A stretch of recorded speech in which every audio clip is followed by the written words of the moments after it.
Imagine this. You're in a hospital bed. Your heart stops. Everything goes dark. Then, suddenly, you see a tunnel of light, feel an overwhelming peace, maybe even meet a loved one who's passed away. You're having a near-death experience, one of the strangest mysteries of the human mind. Millions of people say they've been to the edge of death and back. But what's really happening? Is it just your brain shutting down? Or could it be something more cosmic, like a connection to extraterrestrial life? Welcome back to our channel, where we decode the unexplained with science and a twist of the unknown. Today, we're diving into near-death experiences and asking a big question. Are aliens pulling the strings? Let's find out.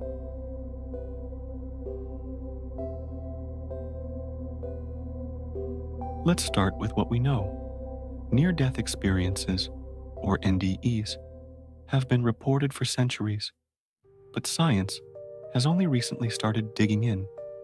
Picture this scenario. Your body's in crisis.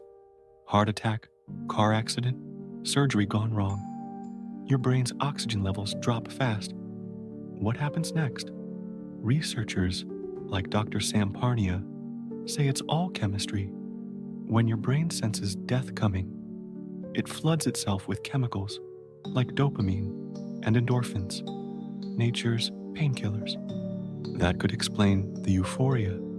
People feel that sense of peace washing over them. Then there's the tunnel of light. Ever wonder why so many see it? Scientists point to the visual cortex, the part of your brain that processes sight.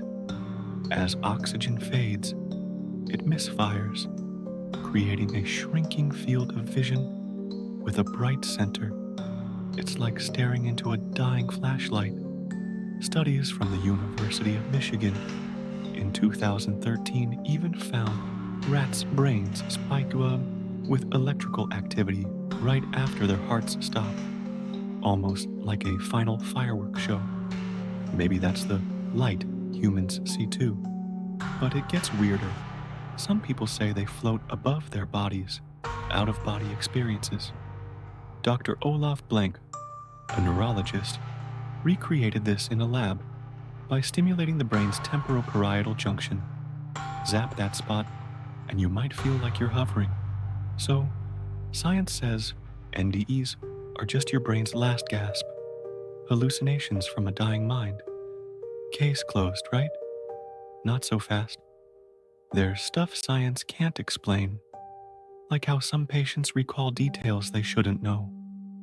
Take Pam Reynolds, a famous case from 1991.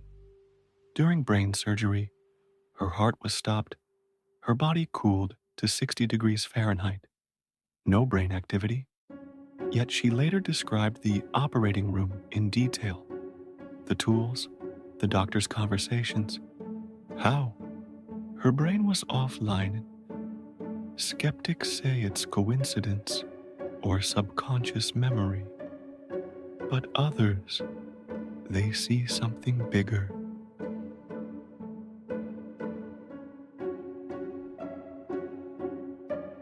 Now, let's step into the unknown. What if near-death experiences aren't just brain tricks? What if they're a glimpse into something extraterrestrial? It's a wild idea, but it's not new. Some UFO researchers, like Dr. John Mack, a Harvard psychiatrist, say NDEs and alien abductions share eerie similarities. People who've been taken by aliens often report tunnels of light, telepathic voices, even meeting beings in a strange realm. Sound familiar? Think about this. In 1975, a man named Travis Walton claimed he was abducted by a UFO in Arizona. He was gone for 5 days. When he came back, he described being unconscious, then waking up surrounded by gray beings with huge eyes. But here's the kicker. He said he felt detached, like he was floating, watching it all happen. That's an out-of-body experience. right in the middle of an alien encounter. Then there's the tech angle. If aliens exist, and the Pentagon's UFO videos suggest they might, they'd have tools we can't dream of. Could they tap into our consciousness when we're vulnerable, like at death's door? Some theorists say NDEs might be an alien signal, a way to communicate or even harvest data from us. It's freaky, but it fits with stories of abductees feeling watched or guided during their trips. Let's go deeper. In ancient texts, like the Tibetan Book of the Dead, people described afterlife journeys that mirror NDEs: light, beings, judgment. What if those weren't gods or spirits, but early encounters with ETs? The ancient aliens theory says extraterrestrials shaped our beliefs. Maybe when we die, or almost die, we're tuning into their frequency. There's no hard proof, of course, but cases keep piling up. In 2001, a woman in California flatlined during surgery. She saw the tunnel, the light, then a metallic craft with beings inside. She wasn't into UFOs before that. So, coincidence? Or something more?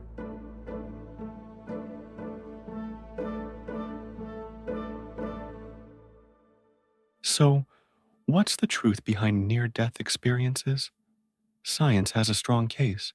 It's your brain's final act.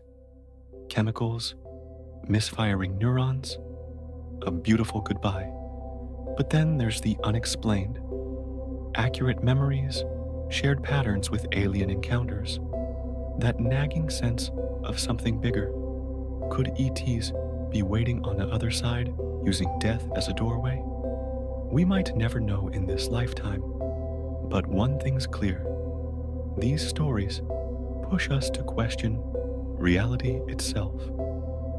Next time you hear about someone seeing the light, ask yourself, is it just biology or a signal from the stars? What do you think?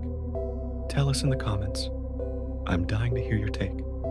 If you like this journey into the unknown, smash that subscribe button and hit the bell.